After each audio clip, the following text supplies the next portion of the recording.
This podcast is intended for entertainment and informational purposes only.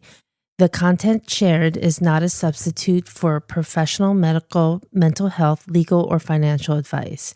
Please consult a qualified professional for personalized guidance or treatment. By listening, you acknowledge that the hosts and guests are not responsible for any decisions or actions you take based on this content. Feel like a grouch, go beyond the couch. Share your confessions on the Aurora Sessions. Hello, Aurora Healing Crew. Welcome to the Aurora Sessions Beyond the Couch, where we take the stressors that come up in session and bring them into conversation beyond the couch. This is the space where real talk meets real life. Hi, everybody. This is Teresa here, the founder of Aurora Sun Counseling, a group private practice providing psychotherapy for clients in New Jersey, Virginia, and Pennsylvania.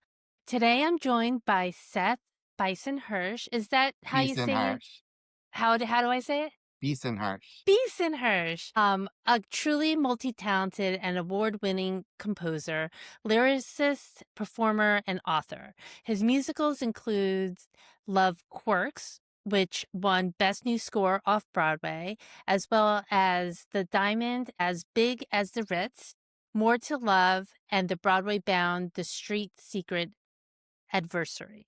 He also written 10 cabaret shows, created the web series Every Day, A Little Seth, produced over 900 showcases at Don't Tell Mama, and even has crossword puzzles published in the New York Times and Wall Street Journal. Seth's creativity shows no bounds or knows no bounds, and I'm so excited to get his story today. Welcome, Seth. Hey, how's it going? Good. I'm so excited to talk to you. For those who don't know, Seth actually composed the jingle for the beginning of the show for the Aurora session. So thank you so much for doing that. That was Of course, so it's nice. my pleasure. And you did that pretty quick. So what I've learned, the little bit that I've learned so far about you, is convinced that you're like Mensa status. Have you taken the Mensa test? Like, are you a club member? I definitely could be a club member, but I think it's just one of those things you just pay money, and I don't know what the perks are to be in Mensa. Yeah. One of my friends is in Mensa, and they do I guess they have conventions or whatever. I don't know. I think I would have too much social anxiety being around so many smart people. But I definitely think I probably Welcome do to qualify. how we feel, us non-geniuses. Yeah, when we're around feel smart people. I think that I probably do qualify for Mensa. I just Mhm. haven't really had any interest in associating with so many nerds. I could understand that and appreciate that, because I too like to surround myself with a variety of different people and not just like people like myself. So that's actually very emotional, intelligent of you, being as smart as you are, to know that about yourself. Also, really do like nerds, but in moderation. Yeah. Same. I also like being the smartest person, and so if I'm around people of that level, I might not be the smartest person, and then I get really cagey. Like, that's not fair. That's not fair. So, I mean, when I went to MIT, I was not the smartest person, and Right. it was hard. It's a nice thing to be around people who are at your Right. level, but Yeah. it's also kind of it makes you feel bad about yourself when you're not the smartest. That's what I've also found, being a therapist who have been a therapist for clients who are super smart. And what happens is they're like just breeze through school and breeze through high school, and they get into like MIT or some really smart school where all the smart people go. And suddenly they have to like work at it, and they're not. And then a lot of like the imposter syndrome sets in, like, oh my gosh. And they don't even know how to study. Like, they're learning how to study in college.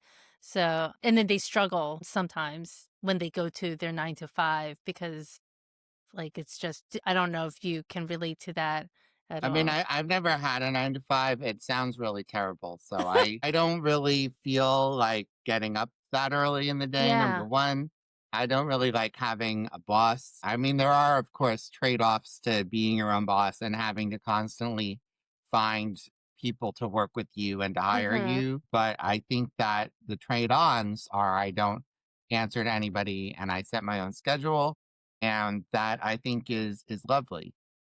So circling back to that, so I always like to tell a little story of how I got connected with Seth or my guest. And I was connected to Seth through Mo, who was on episode 5 and 6 of the podcast, my BFF. And we grew up in East Brunswick. I did not know you when I was living in East Brunswick, but I knew that you were Mo's friend because through social media or even before social media, she would talk about her friend Seth. Um, so can you like tell me a little bit how you know Mo to And start well, with? we went to high school together Okay. and we were both in chorus. I don't know that she did drama. I think we were just friends through chorus. Okay. And so you sing? Yeah, I used to sing a lot more than I do, but I am in a choir that sings at Carnegie Hall, Oh and my I do gosh. sing in my own shows. I just Yeah. sing my own songs, so Yeah. I don't have to like worry about how I sound so much because I'm Mhm. just the important thing is being funny, which I can do, but the choir I actually have to sing correctly. Okay. And so I was talking to Mo about the podcast and asked her if she knew anybody that can compose like a jingle because I didn't want to worry about any like copyright stuff. And she said, "Oh, let me ask Seth." I said, "Yes, please do." And so she connected us. So Seth composed it and I wanted Mo to sing. So she did. And so here we are. And in the process, I've learned so much about Seth. I know that's just probably the tip of the iceberg. So, like I said in the intro, your career spans from musicals, cabarets, books, crossword puzzles. So, when people ask, what do you do? How do you even begin to describe yourself? I usually say I'm a multi-hyphenate, theater producer, writer, performer.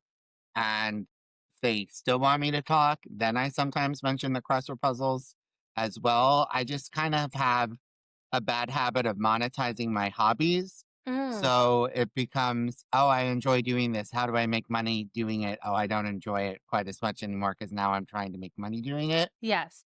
But, it is what it is. I think that if I could just be a composer, I would just be a composer. It's just that art is completely undervalued in this country I agree. and the world, but especially this country, Yeah. especially lately, it's just not a viable career choice. Like one of my friends from East Brunswick got a PhD in music and he moved to France and they made him a composer of a town. And Oh my so he gosh. just had to put on one concert every 6 months to say, this is what I've written while I've been living in this town for 6 months. And then everything else he was just supported and he became like that town's composer. And Yeah. I think that's lovely. I think we all could move to France. I think that I would probably be bored because I need to be doing things Of constantly, right. but it's still lovely that they have an infrastructure for that. Like Mhm. there's just nothing that exists and the industry has been decimated from all levels at the moment. Like when I Mhm. have my cast recordings on Spotify, I get like half a penny for every track listen Mhm. and it takes a while. I don't get paid until I hit $10, and that Mhm. happens maybe every 6 to 8 months. My So, like, goodness. you can't really make a career doing that. And then, No. of course, all my books on Amazon, I think I made like maybe $40 from Amazon last year and $40 from, Spotify or whatever from Right. PD Baby. And it's like, and in theory, in the past, you would have passive income and Mhm. you could just kind of live off that. And that Mhm. doesn't really exist anymore. Mhm. So I feel like the only thing that still exists is live performance, which is Mhm. why you see people like Taylor Swift and Madonna, Mhm. they're still doing their live On tour. performances. Like, Yeah. when you read Barbara's 1,000-page memoir, she even says if she decides wants to have money, like a lot of money again, she does another concert tour. Like, and that's really the only way for performers to consistently make Right. money, which is sad. In the old days, you would get a lot more passive income on TV and films as well. The streamings are paying, services pay pennies to what the old That is distribution really model sad. used to Yeah. be. And that's why you had that really big strike. But even after the strike, they're still not paying what it would have paid on a cable or on a broadcast. There's just no value anymore. People want everything for free. People don't want to Mhm. pay for it. People pirate the movies or they wait till it's on streaming. People Right. share streaming passwords. I mean, I'm not saying I'm not guilty of these things. I'm just saying that this is This where we're is at. yeah. But people don't really buy physical CDs anymore, although you can still buy the Love Quirks cast recording as a physical CD. People are not doing that, and they're not Right. buying the digital downloads anymore, which they Right. used to 10 years ago. You just need Now to it's all be part streaming, of and a then right. if the person pulls it from streaming, people just don't listen to it. They're like, Right. whatever, I don't need that album that badly to pay for it. Even like Taylor Swift had to take control of everything so she Yes. could make that money herself and have control of it all. Right. So it's like, I think that the whole industry has been really blown up. I don't think the pandemic helped at all. I think it just exacerbated and accelerated all of these changes. Mhm. And so to make a career as an artist is increasingly difficult. Mhm.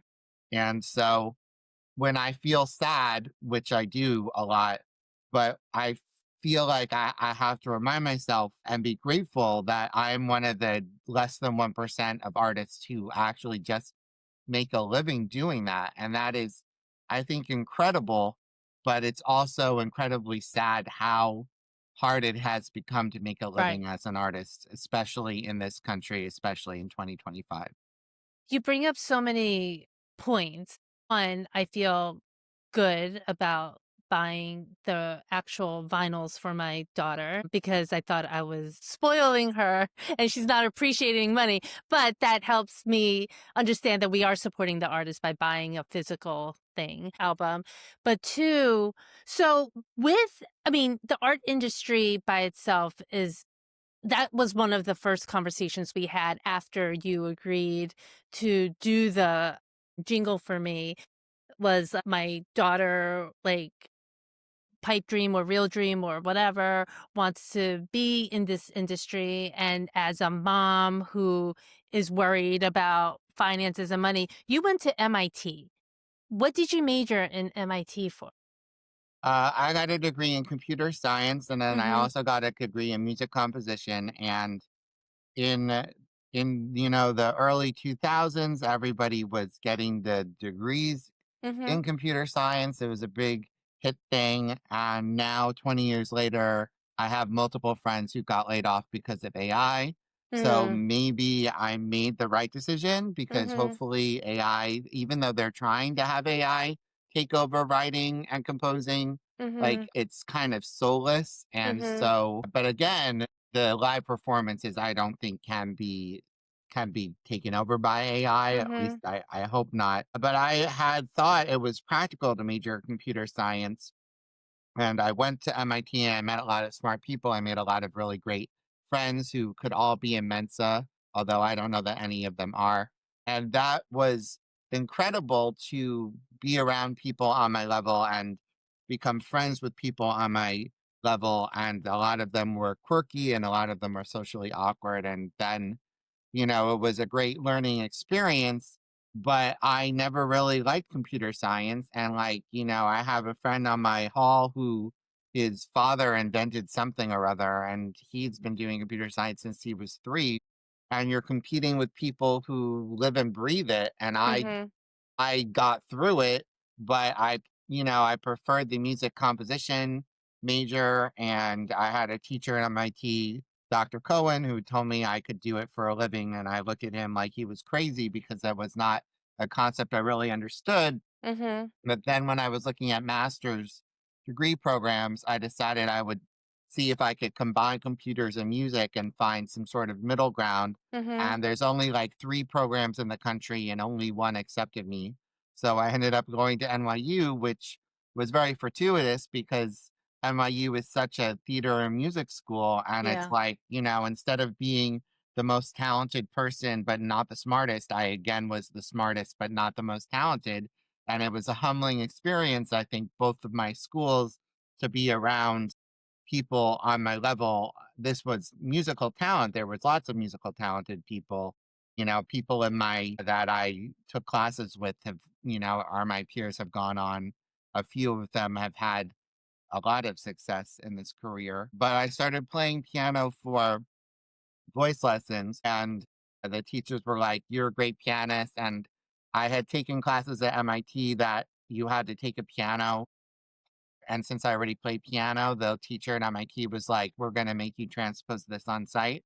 And so I developed that skill because of Mhm. taking, is like the basic 101 course where most people are learning how to play piano. And the Mhm. teacher, I believe, who was Russian, was like, "I can see you already know how to play." And so she's like, "You're going to transpose this up a fifth, and then you're going to transpose this down an augmented fourth." So like that's what I spent Have no that idea what you're time. talking about, but Yeah, that's that's what I great that spent you that time yeah. doing. So since I had that skill, I became very marketable as a pianist, and Right. I had the teachers at NYU be like, "You could do this professionally." And I had, of course, played piano for, theater camp in East Brunswick. I played voice lessons for a woman in Westfield where I used to do shows, when I was the summers I would come home from college. And so I already had been playing piano for money, like on the side. But, when I graduated with my master's in music technology, I realized there's really nothing I can do with this master's. But I did take an internship with this guy, Peter Milrose, who I'm still very good friends with. And he went to NYU and he ran a studio, and I learned about recording. And I met Larry O'Keefe, who's a Broadway composer of Legally Blonde. And I met Seth Rudetsky, who is a pianist, but now he does more, he has a radio show and he does Broadway cruises, Mhm. and he needed someone to video his show, the Chatterbox show at Don't Tell Mama, the cabaret club. And I said, "Yeah, I'm available for that." I was still in school, and I ended up meeting a lot of Broadway people through Seth and basically being his unpaid assistant for 7 years. And then I started doing my own shows at Don't Tell Mama because I made that connection. I met Sydney Meyer, the booking director there, who is kind of like one of my mentors. And then I just started to fall into this cabaret world. Right. And a few years after grad school, I was doing like SAT tutoring, like physics tutoring, and I was Mhm. doing flyering for Zagat for quite a while. That was a really easy job where we got paid for the day and we only had to work 2 hours. That's my kind of job. And I just was doing all these odds and ends stuff. Yeah. And then all of a sudden, I started getting work playing piano for auditions with my friend who wanted to be a casting director said, "You should apply to do this." And then I started doing that. And then I started doing the cabaret, and I started doing my weekly series. And then I managed to get affordable housing. And then all of a sudden, my life got fixed. And I was like, I don't have to work so hard because I feel valued as an artist, that I can actually focus more on my writing now Right. than having to make so much money just to live. Right. And I guess it's been quite a while that I haven't really had to do anything else besides besides playing piano. And then after the pandemic, I decided I was too old to sit up for 8 hours playing auditions. So I stopped taking those gigs, and I just started just doing the cabarets and expanding the showcases, which are very popular. We hit 900 this summer. So like I've done like over 900 cabarets now with about 5,000 singers, and Yeah.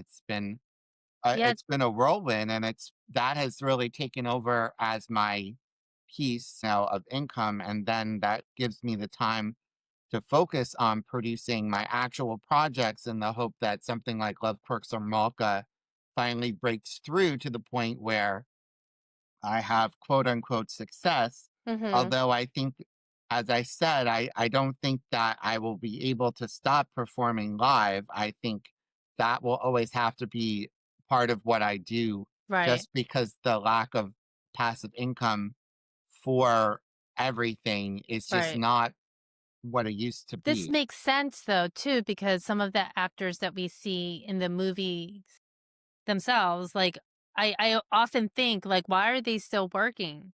Like they could relax and be home, but I mean, they also have millions of dollars too, but it makes sense. And it makes me happy to know that Taylor Swift will probably go on tour again so that I can possibly see her too. Yeah, I mean, Yeah. she doesn't have to because at this point she's banked. Right. Once you've banked a lot of money, then you Mhm. you take your money and you invest it in some businesses that aren't Mhm. theater related, or you can invest in theater and lose some money. And then if you have one show that's a hit, you make enough money to, compensate for that. Right. But like, another thing that I've learned as I've got older is like your money doesn't really do much for you in a savings account. Like it just whatever. You can Right. make more money, but if you're not investing in yourself, you're not investing in your life, you're not it's just why. So like, I had to have a moment where I broke out of that frugality. I'm still incredibly frugal compared to most people, I would say. But I learned that I can be frugal in the day to day, but that's when I started traveling more. Mhm. The last 10 years, I really started traveling because I put a budget aside for that. And of course, I travel on a budget and I am very, very good at doing vacations for very little money compared to what other people might spend. Right. But I still carve out that sort of thing. And I think that's very important for a well rounded life.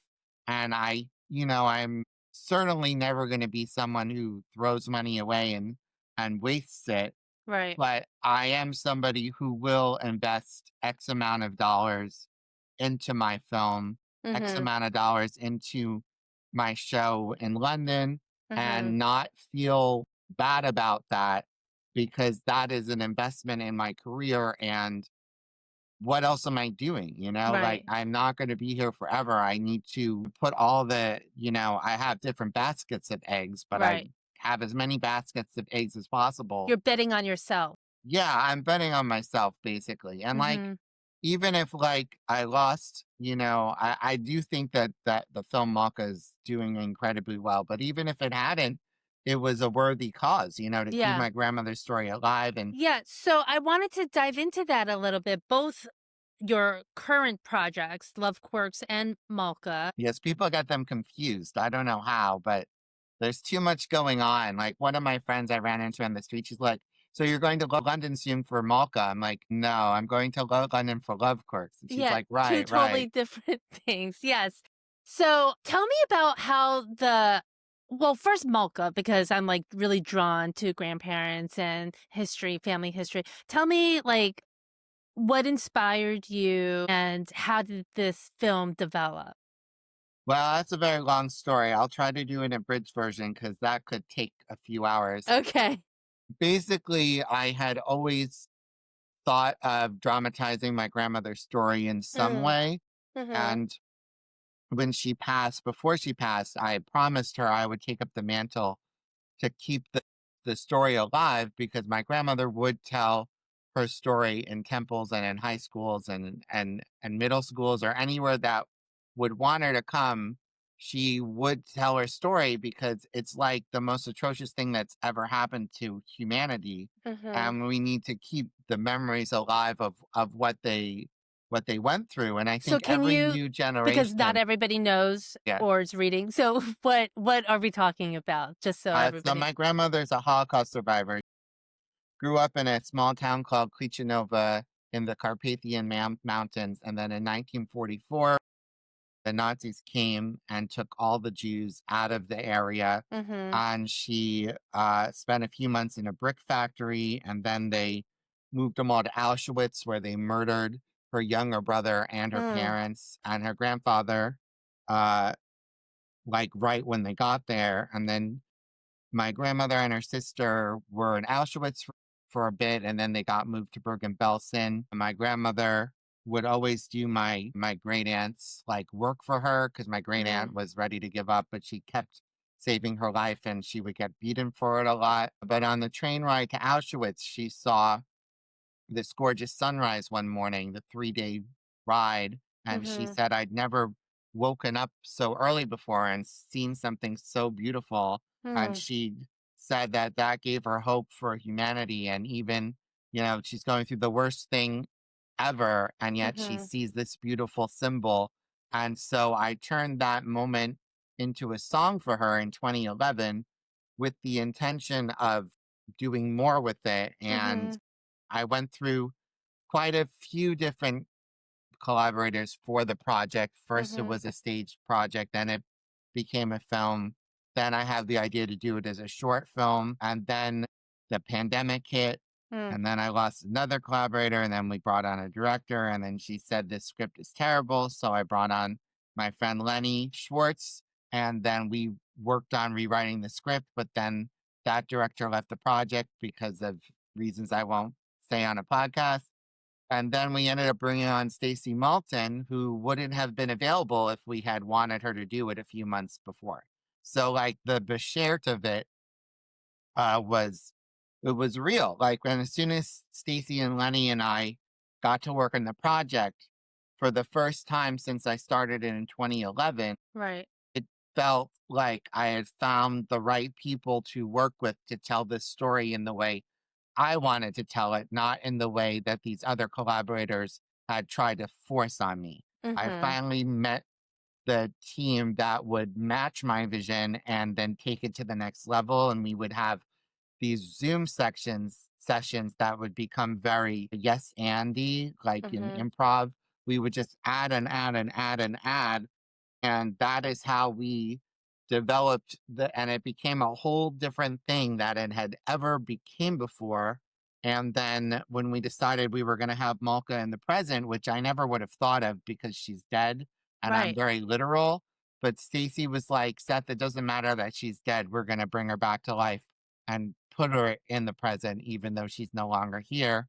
And then I was like, well, there's only one actress who I could see playing my grandmother, and that would be Tova Feld.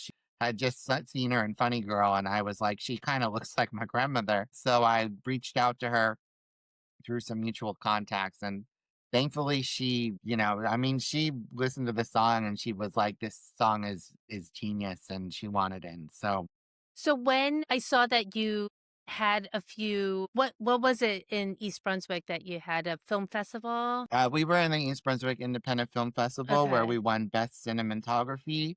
amazing. We hopefully will be doing another event in East Brunswick, though I have to talk to someone about that.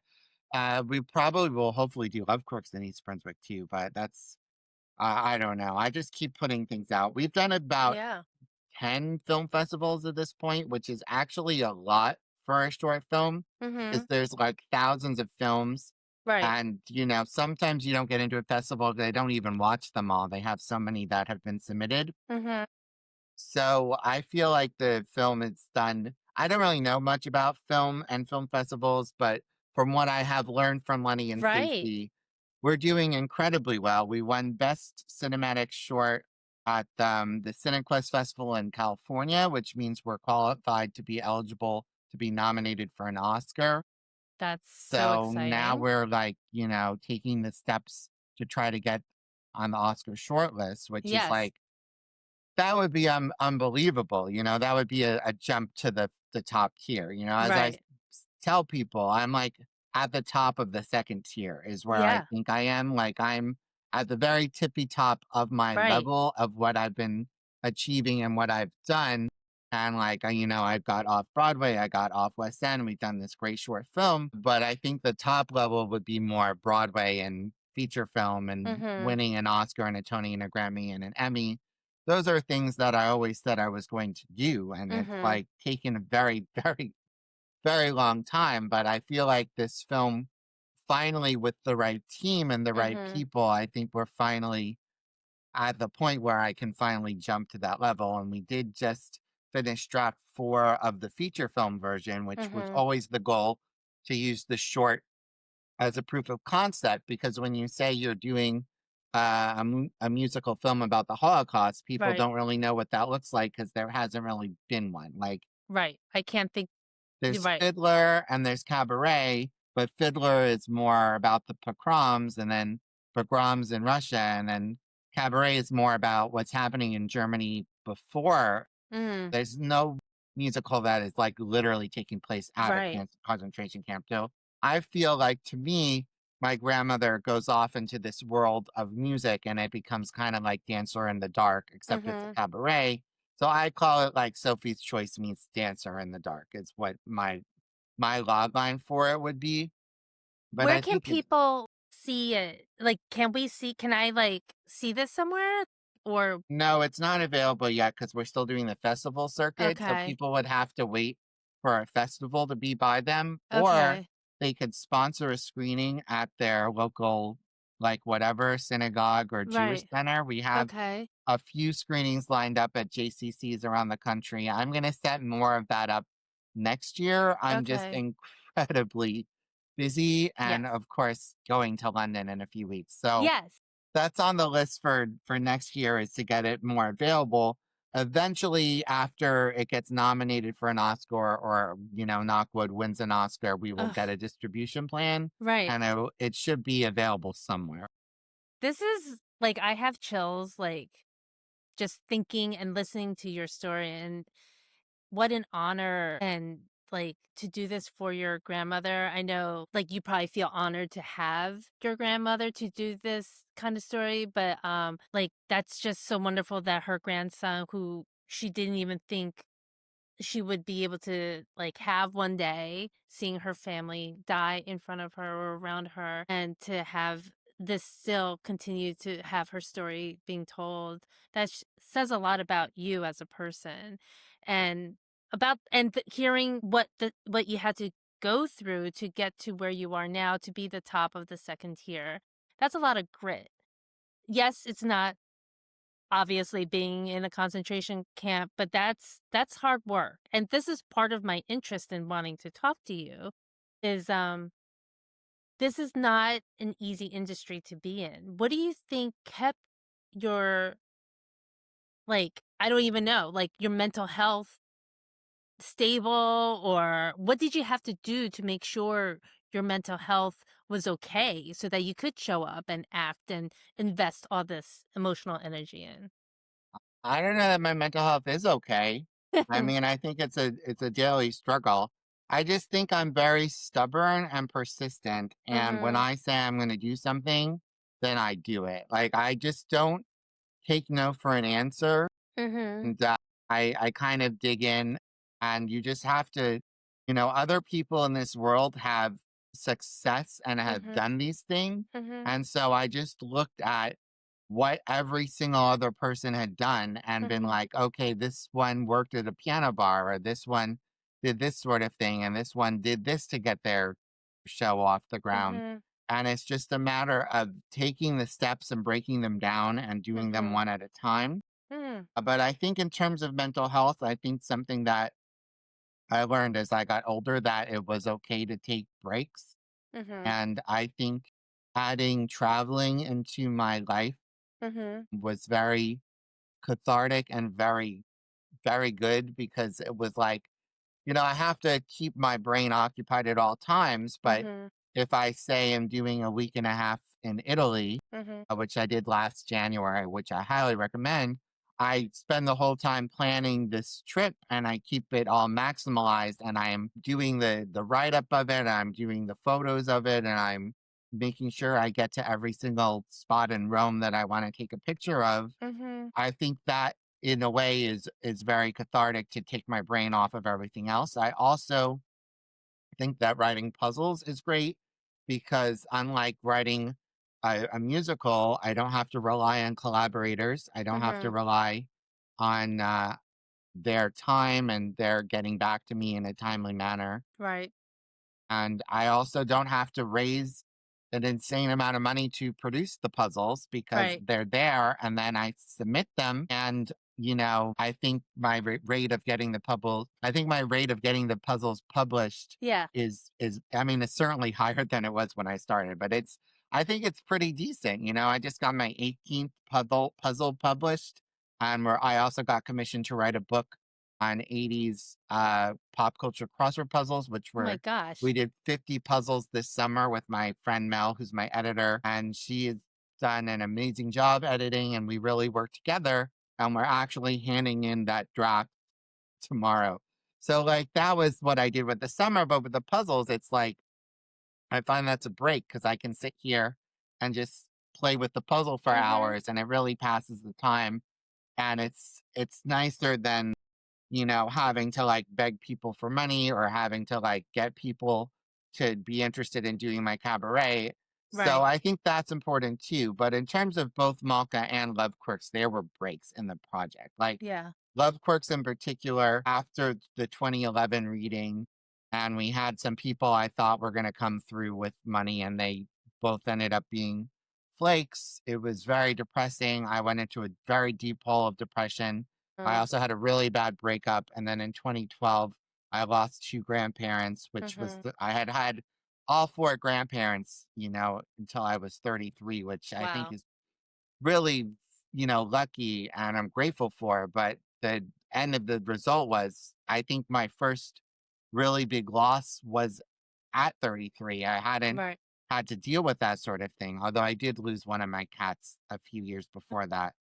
But it's like, I think that, Love Quirks took a break and then we did the Off-Broadway run in 2014 and a reading 2014 before that. And then we did a reading 2015.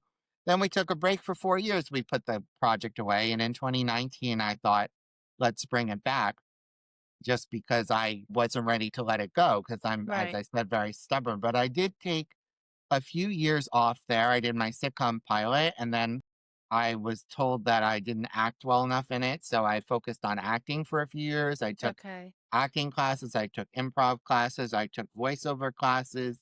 And I think that was very enriching for my soul. Mhm. At the end of the day, I did have a commercial agent for a year and I never booked anything. And then he disappeared. I think he might be dead. I'm not sure. My I gosh. don't think he's dead. I don't know what Yeah. happened.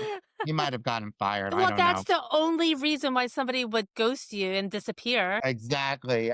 I don't know what happened to him, to be honest. But Yeah. like, I gave it a go. But at the end of the day, I did not like it. Yeah. I didn't like not having control. I don't like Mhm. auditioning for other people. I don't like Right. having been on the other side so much. I Mhm. know how, like, it's so down to, oh, this Right. one has, longer hair. Oh, this one, we like their accent better. Or this one is the right height. It's so, like, subjective. And there's so many actors. So I was like, no, no, thank you.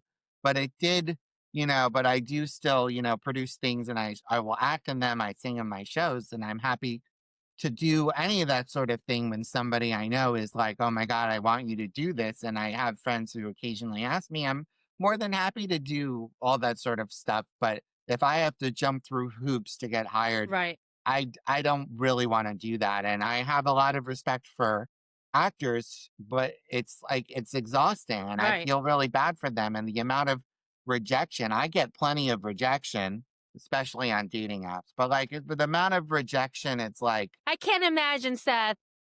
it's so much rejection everywhere that when you're an actor, you're getting it at such a regular basis. Like Right. I can't, I it's a lot. So So I it think I sounds prefer like producing my own stuff. yeah, it sounds like you also know your own limits too. Like if because it's not like what you chose to do is any easier, it's just different than auditioning 24/7. So I think you knew like where you wanted to spend your energy as well and then knowing like when to take breaks or being forced to take breaks or and what to do to enrich yourself like taking being a student again. Back to Love Quirks. So that's also a really long project. Yes, I wrote a whole book about it. Oh my which one? Is it the one that I started reading No, or that's my fourth book, The Making of a Musical, The 12 Years okay. Journey of Love Quirks. Okay. I We can't just got a couple copies for the cast in London. oh, I can't wait to read it. I'm a fan now. Well, I've been a fan. And, so well, ever since we talked 2 months ago, I've been Yes. it's I appreciate it. I appreciate it. I just have so much respect for this industry and you and all the stuff that you've been doing. The Love Quirks, you said, started in 2011, and Yeah, it really started in 2010 oh, as a wow. song cycle, but a lot of Okay. the songs in Love Quirks were written before that. Like if you read the book, some of them were written in 2002.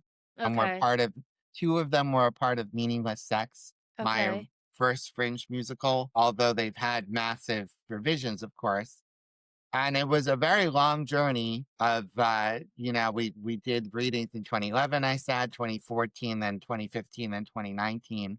Pick up the show off Broadway, the amount of changes the show has been through, that the score has had, new songs, it has new lyrics. I had to rewrite a whole bunch of lyrics for London just because of the cultural differences. But Mm. we keep coming back to the show because it's about the universality of love. And I think it's a wonderful, hilarious show, but it Mhm. also was poignant. And we've seen, the hard thing I think is getting people to see the show and to learn the show. I think when Mhm. people take the time to listen to the cast recording, which is streaming on all platforms, or like, come to see the show, and then we had the college production. Everybody loved the first college production. We have a second college production lined up in Rhode Island Hmm. in January. And I hope that we get more of these productions because I think that everyone just really relates to the show. It's very authentic. It's based on all of our friends and what we went through Mhm. in our 20s and 30s, trying to find love. And I think it really speaks to people. And it's also, as I keep saying, very funny. Yeah. I love that.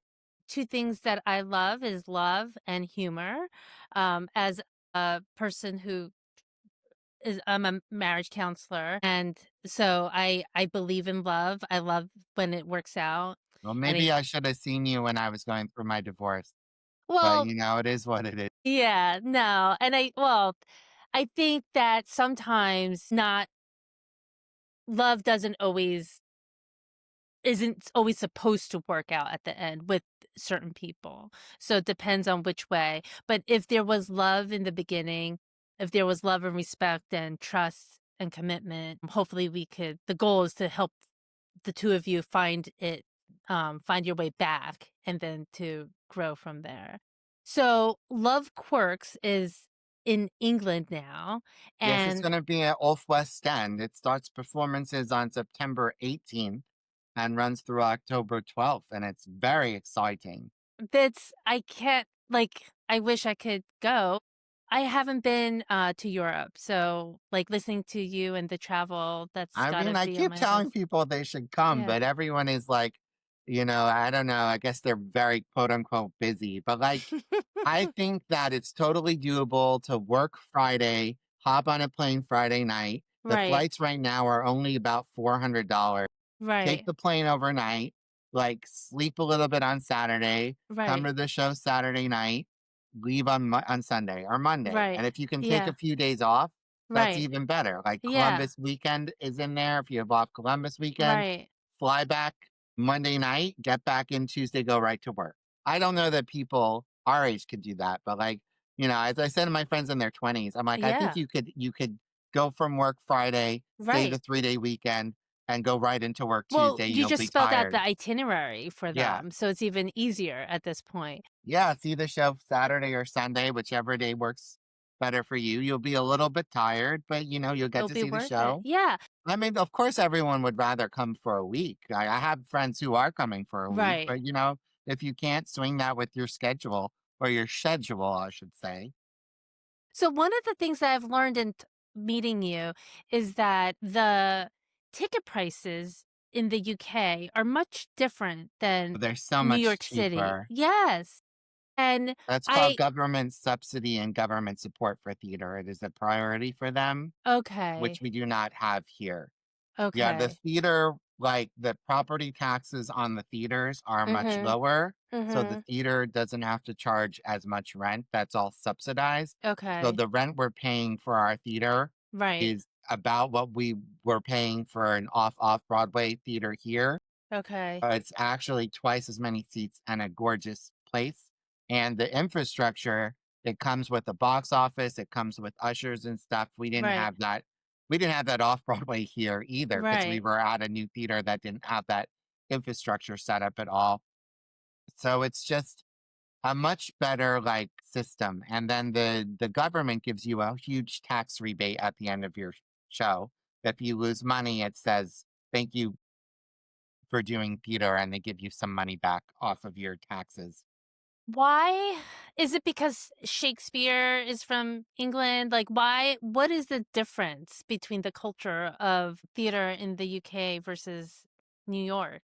It's capitalism. Mm. America is really big on capitalism. Mhm. America is really big on let's have a hit Broadway show and make a lot of money off of it. Mhm. Whereas in London, they're more concerned with having a well written show. They Mhm. don't care if it sells well as much. They do it more for the prestige. I I'm love sure that. it's Yeah. selling well isn't a problem for Andrew Lloyd Webber. I don't think he minds being a billionaire. But I think in general, I mean, really, try to name a second one. It's Andrew Right. Lloyd Webber is the only one, and Elton Yeah. John, but Elton John is really a pop star first, Right. and I Right. don't think any of Elton John's musicals have made the kind of money that, say Phantom has. It's really it. It's really him, and then the ones who wrote Les Mis, but then, Mhm. Miss Saigon was a decent sized hit, but their other ones, Martin Guerre and the Pirate Queens, were flops. Mm. Andrew Lloyd Webber, I think, has done very well with the amount of hits he's had, Yeah.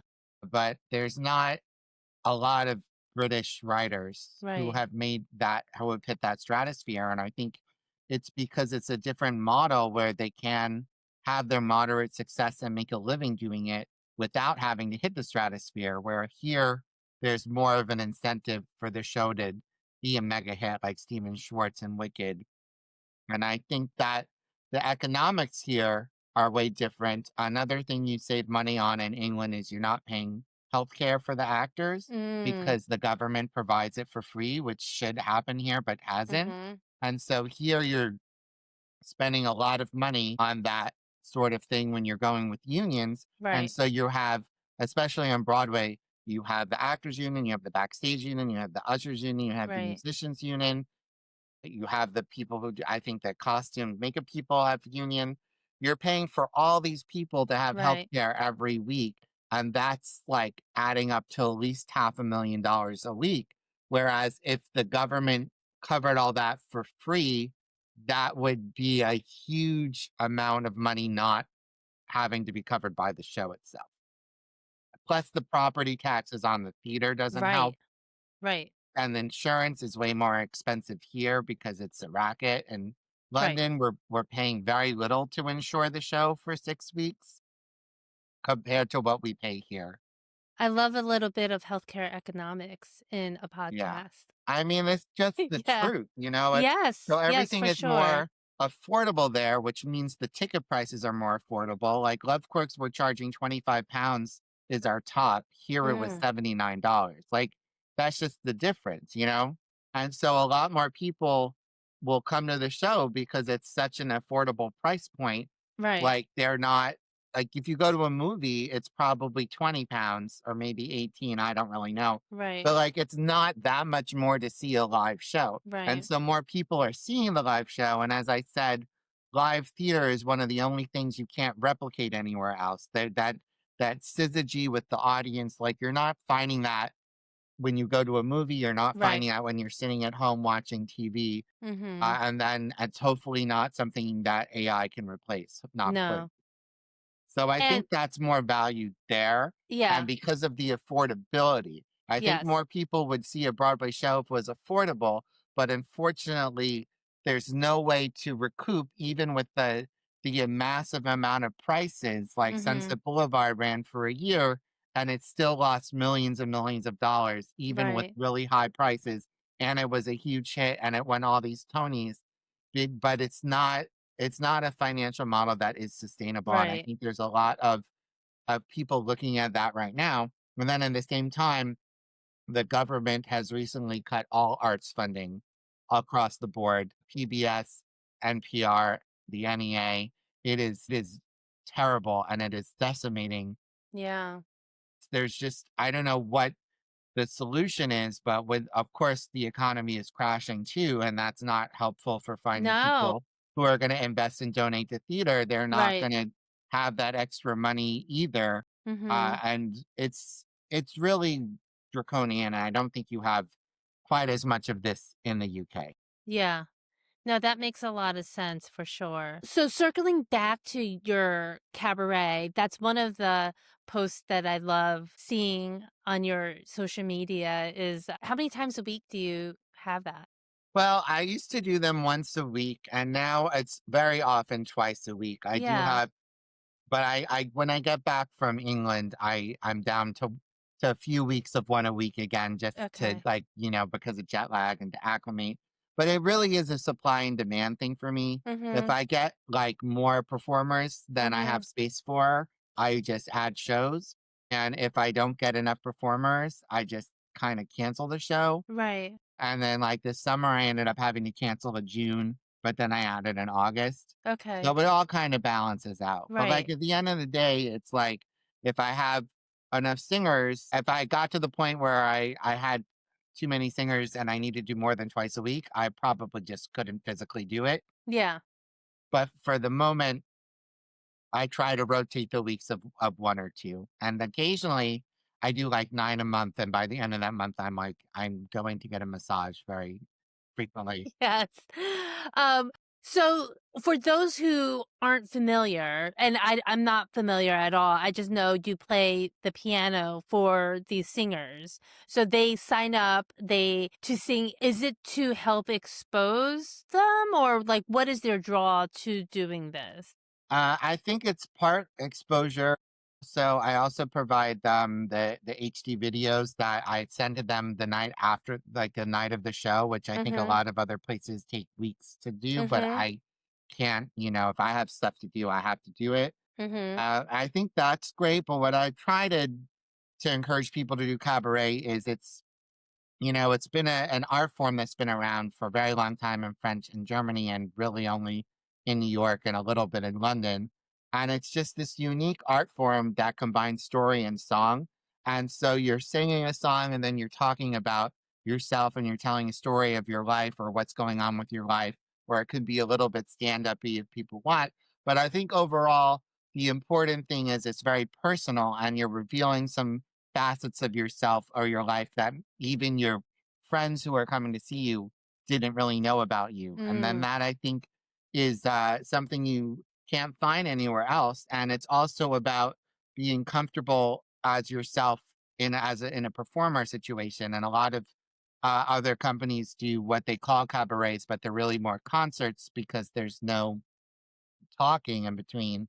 And that's not really a cabaret by real definition of what a cabaret is. It's more that when we learn about you and then it infuses why you're doing the song, and then the song has more meaning because of that. And so Right. I've done over 900. I MC the shows. I start with one of my songs, one of my comedy songs. I usually do like 3 to 4 minutes of stand up based on whatever's going on in my life or getting mad at Netflix for kicking me off my parents' account, that sort of thing. Mm-hmm. And then I introduce people with quirky facts about themselves, so it's not a boring bio. And that Mm-hmm. sets the tone of we're here to have a good time. And the singers come up, they sing a song, they talk, they sing a song. And then we have 6 or 7 on the evening. They all bring 6 audience members, and then we have a show. Oh, I love that. And sounds like a lot of work, and It's a I lot of work, yes. yeah, It's a lot of texting people when they ignore my emails or yeah, checking in on text because my emails go to spam a lot now because okay. Gmail hates me. Ugh, It's a lot of like following up with people and getting their contracts and making sure they don't flake. And then if they have right, to owe you a cancellation fee, it's a lot of, and then of right, course it's an occupational hazard of people ghosting you from that or like disappearing. But for right, the most part, I try to like have a phone conversation with everybody, which right. also is time consuming just to make sure they understand what they're getting into. And like I Mhm, never force anybody to do the cabaret. I'm like, if you don't want to do it, don't apply. If you don't right, want to do it, don't sign up for a phone conversation. Don't right, send your contract. But what I do think is if you don't want to do it after you've applied, you should at least say I'm no longer available. And right, then I'll stop harassing you. And then right, I'll stop worrying that my email is going to your spam. right. And that's just, I think, something that young people don't know how to do. Yeah. They don't know how to politely say, I'm no longer interested, I'm no Have longer available. accountability. Yeah. It's very hard. And I think that, in particular, not to pick on the young generations, but I think they are inundated with social media. I think they have 10 different messaging apps. So if Mhm. you text them, they don't always see it because they're. So I try to figure out where people are responding and Mhm. like by demographic, if someone's an email person on LinkedIn and Facebook and Instagram, Do you snap WhatsApp, them? I don't snap them. I think a lot of the kids are on snapping. I don't Yeah. do the snap. I don't do it. I got rid of TikTok. I fucking hate it. Like I don't understand it at all. Yeah. But I think it has really fractured their attention span and fractured Right. their ability. And like Yeah. I personally have a desktop computer. It has a really big screen. I have a keyboard and a Mhm. mouse and I turn it on every day and I sit at my desk and it's on for 12 hours and I respond to people very quickly because of that, and I don't Mhm. think everybody does that. In fact, I Right. don't think anybody does that anymore.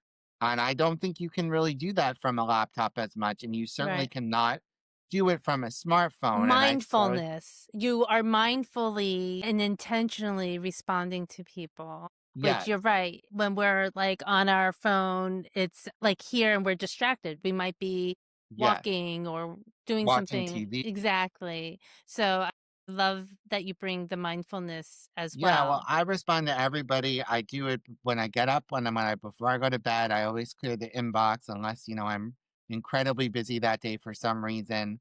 I am always very cognitive of making sure I've responded to every single email I Mhm. have, but I won't do it on a phone. I will never do Mhm. it on a phone. I will always wait till I'm home.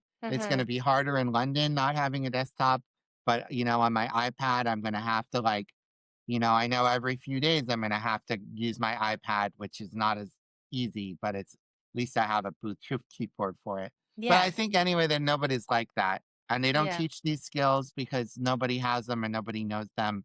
And I think that it's uh it's really detriment to society, especially those, all the propaganda on these terrible social Mhm. media things and makes people feel bad about themselves in a lot of ways, and like even when, as I said, I run into my friend on the street, she gets my projects confused because she's inundated with so many Mhm. things on these feeds that I don't know Mhm. that you can really like Mhm. you have to see it so many times for it to Right. settle through. But if I see someone in person, then they're like, oh, like Right. I'd send them an email with everything I do. And then when I see them in person for the cabaret, they can't keep it straight. They're like, yeah, I kind of skimmed your email. But like, there's nothing that can replace the in person Right. nature of things. Just like Yeah. theater, just like Yeah. live theater, nothing can replace that. So, we're at the end of our episode. What are some, and being that this is a mental health-based podcast, what tips would you give for the people that's in the industry who might be hopeless or struggling or in it? What mental health stuff worked for you? Or just do you tell them to make a decision and just go to a 9 to 5 or keep at it? What would be like your tip for people? Well, I mean, look, as I think a lot of people say these sorts of things, I've heard it a lot. If there's something else you can do that would fulfill you, then you can always do that. It would be a much easier thing, I would think. But if this is all you want to do, I think that the key is finding a survival job that is flexible, that works for you, and Mhm. that you don't mind doing so that it's Mhm. not like, killing your soul while you're doing it, Mhm. Mhm. and that's tough. And it takes some time, just like it takes time in a relationship or to find the perfect apartment. Mhm. It takes time to find something that you can do while you're doing this because Mhm. very few people only do this career. So it's Mhm. about finding something else that can sustain you and hopefully allow you the flexibility and the freedom. And that stuff is kind of hard to come by. I have Mhm. one friend who does transcription work for like 60 minutes, Mm. and then she can take as much or as little as she wants around her schedule. Although that is something that is being replaced by AI, Mm. fortunately. But it's hard. But I think Mhm. if you really want to do it, that you will find a way. And in terms of your goals, you have to look at other people like you who have succeeded and see Mhm. what they're doing and see what that looks like and kind of have a different version of success in Mhm. your mind because it's just the amount of timing and luck. And it's hard. I have friends who have Tony Awards. They're still hustling. Right. My good friend Tova, is still hustling. I said to her, "Does it ever get a little bit easier?" And she said, "No, honey, it does not. Like Yeah. this is what you've signed up for." So like Right. I think it's knowing that it's up and down. It is a roller coaster. It is you hold on, you're gonna have good moments, you're gonna have bad moments. And when you have the upswing, it's about being grateful for it and enjoying that upswing. And when you have the downswing, it's reminding yourself that it's only temporary and that you will get through this before you can have an upswing again. And it's like, Mhm. and that's just life. You sometimes your career has an upswing and then your personal has a downswing, and sometimes it's reversed. Yeah.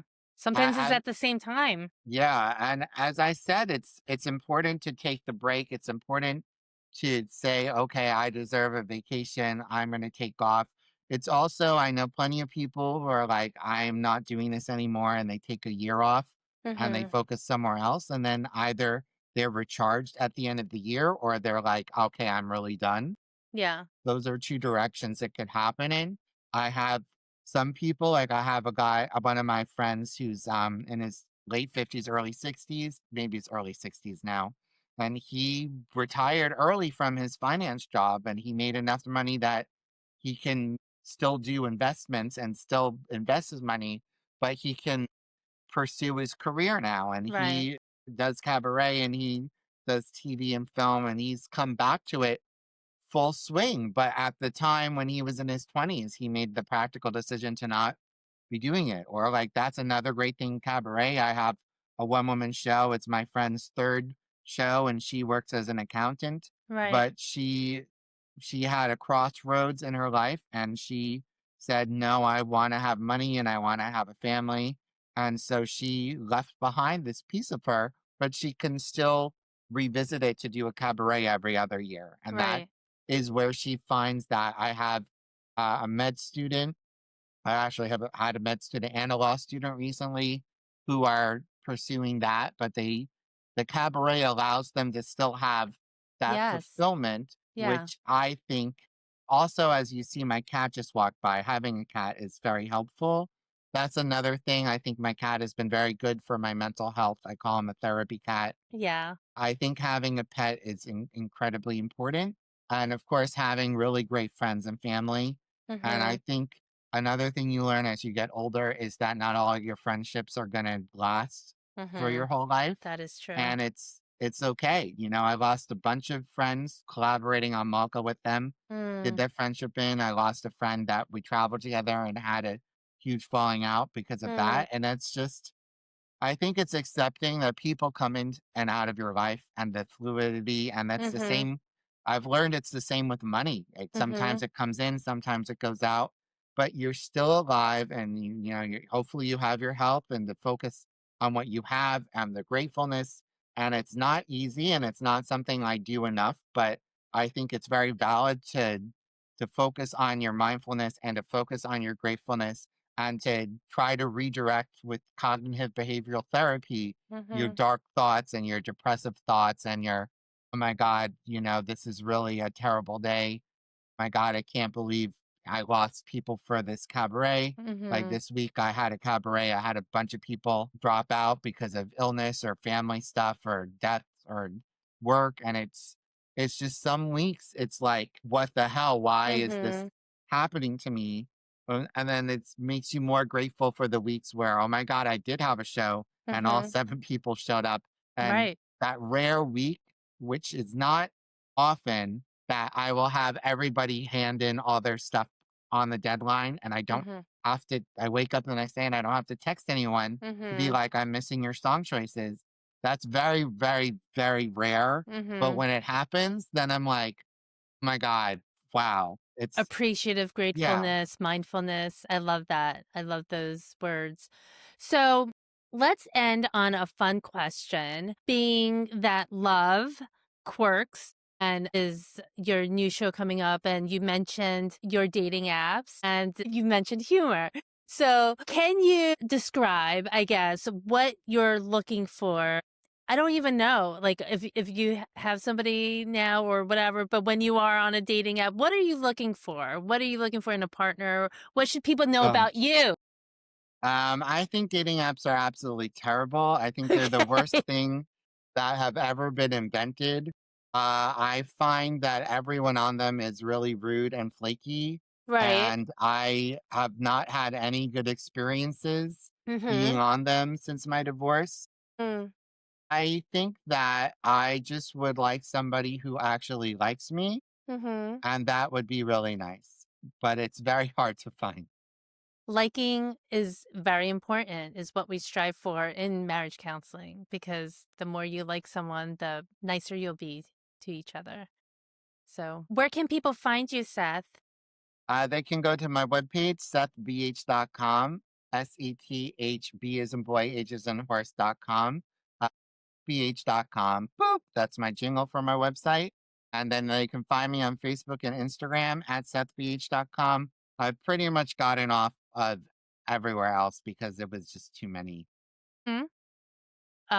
Yeah, now that I know how you feel about social media and TikTok and I all the honestly things. absolutely hate social media, but I use it Yeah. and it's a necessary evil because this Yeah. production in London would not have happened without the Facebook group of London Mm, producers that I met a right. producer in.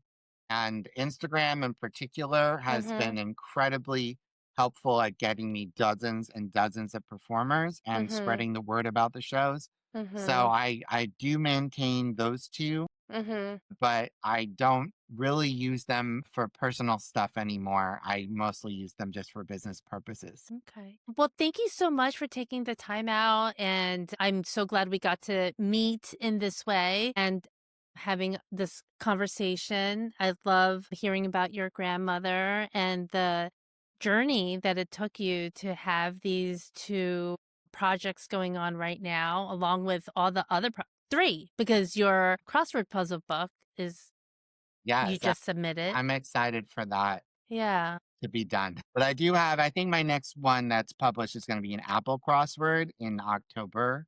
So that's the next one that's published. What do you mean, Apple crossword? Apple crossword, Apple has a crossword. Yeah, you have to Okay. pay for it. It comes with Apple Okay. News. Okay, I have Yeah. that, so I will look for it. Yeah, you might be the Yeah. only one who has it. I don't know anyone who has access to Apple crossword. But I think if you look at the news app, Yeah. Apple crosswords in there. But I did just Okay. submit a bunch of other puzzles. So Okay. hopefully there'll be more published puzzles coming out soon. Okay. Well, thank you so much, and I look forward to hearing about you jumping from the top of the second tier to the third tier, and I really Well, the believe first tier, the the first top tier. tier, Yeah, yeah. But top I tier. feel like when I make that jump, then I'll be at the bottom of the totem pole again. So And that's okay. That's okay. You have obviously the grit, the energy, the perseverance to do it. I just don't really stop, and I really don't take no for an answer You need that. I need some of that. until I finally hear no like 3 times. We also call that different things. I tell my kids, no is a no. If you keep asking, it's coercion. But we will leave that for another. Yes, that's true. I'm great at coercing people, apparently. All right. Thank you so much, Seth. No problem. Have a great day. You too. Bye. Before we go, Aurora Healing Crew, take a deep breath like you're soaking in sunlight. Warm, steady, grounding. As you move through your day, check in with your gut. Notice how you feel around others. Your energy is precious. Protect it so you have the strength and light to do what really matters to you. Because life is hard, and we're getting through it together. Thank you for listening to the Aurora Sessions Beyond the Couch. Visit our website at aurorasuncounseling.com to learn more. You can find us on Instagram, TikTok, Facebook, LinkedIn, and YouTube. Just search Aurora Sun Counseling. Got questions or topics you'd love to hear us cover? Email us at info@aurorasuncounseling.com or drop a comment. We'd love to hear from you.